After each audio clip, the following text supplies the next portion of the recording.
Hey, young girl. We are back with a new episode this week, and I would like to thank you all who have been listening, subscribing to the YouTube channel, and or listening over on the podcast, which is on Spotify and or Apple Music. All right, y'all. So let's see. I want to talk about feeling the fear and doing it anyway. This year, I had wanted to read a lot of new books. And one of the books that I read this year was called Feel the Fear and Do It Anyway by Susan Jeffers.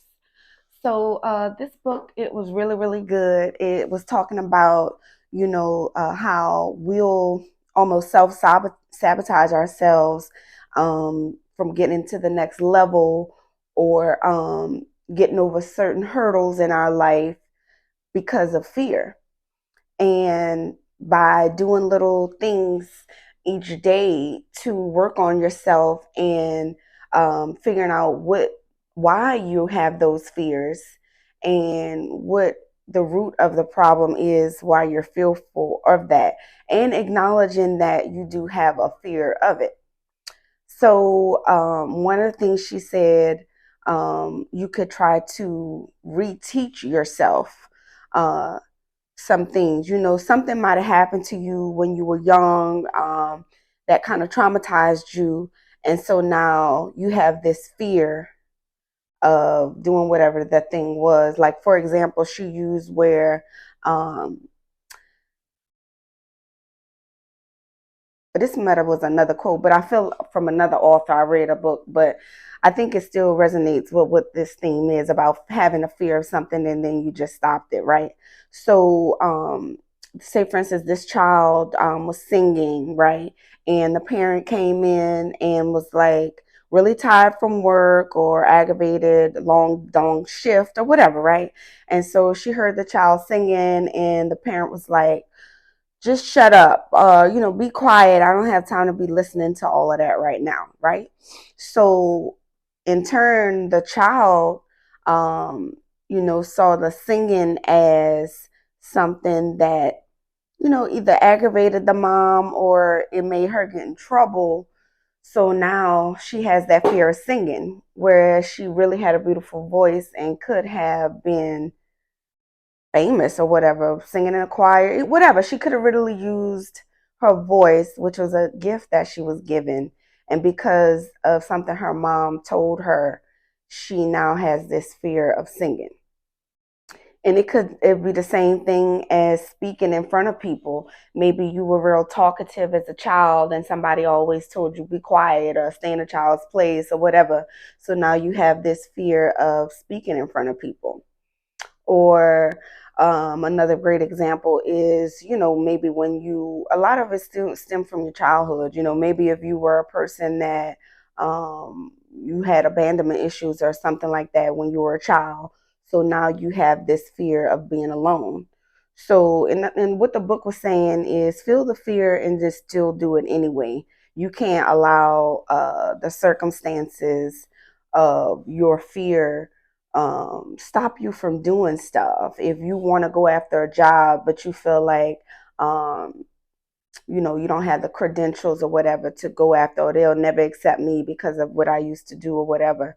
Well, you've already given yourself, not even giving yourself a chance. You took yourself out of the race because you were fearful because of your past. Whereas you may have used to do those type of things, but now you have learned and you've chosen a different lifestyle or whatnot.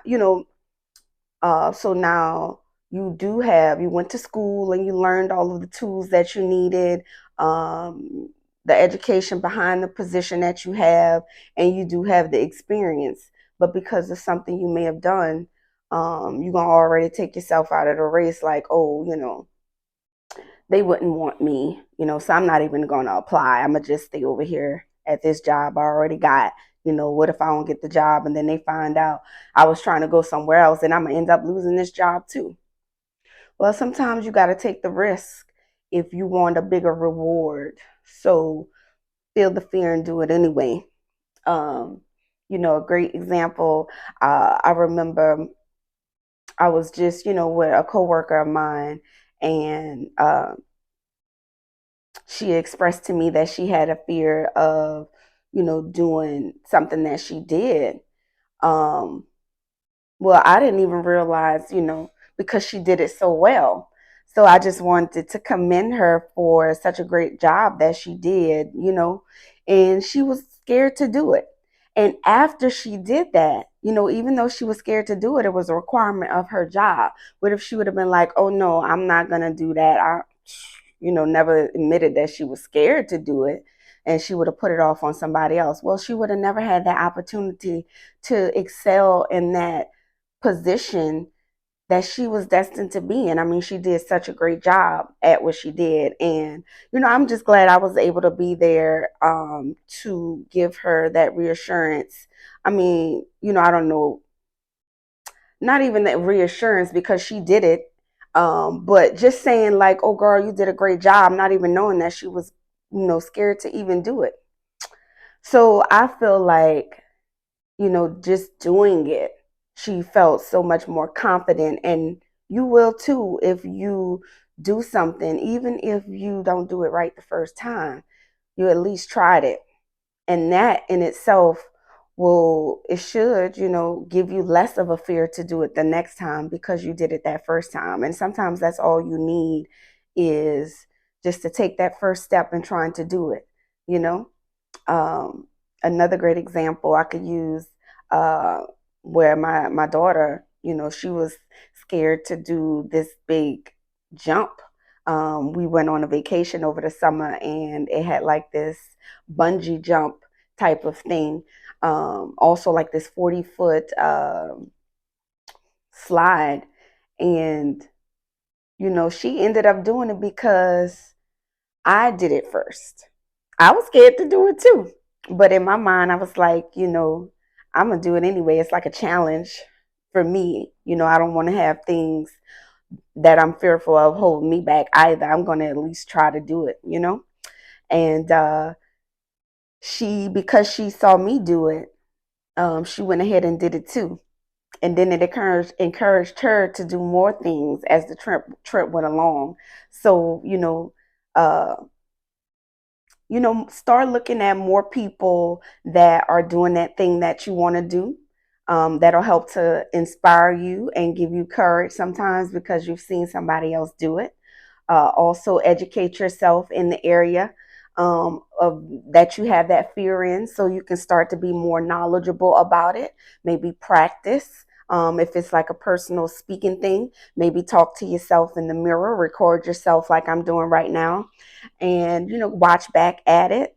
Also go to somebody that you trust, that don't go to the person that's always kind of discredits you and stuff like that. Oh, that ain't nothing, and oh, that little thing, are they real quiet when it's something congratulatory towards you? They get real quiet. Don't go to that person. Go to the person, excuse me, to the person that big ups you, good job and stuff like that, because the other person may discourage you. This person is going to encourage you, and if you don't have those people in your life, you're going to have to, encourage yourself, but still, or like I did, you got to seek out different tools that'll help you, so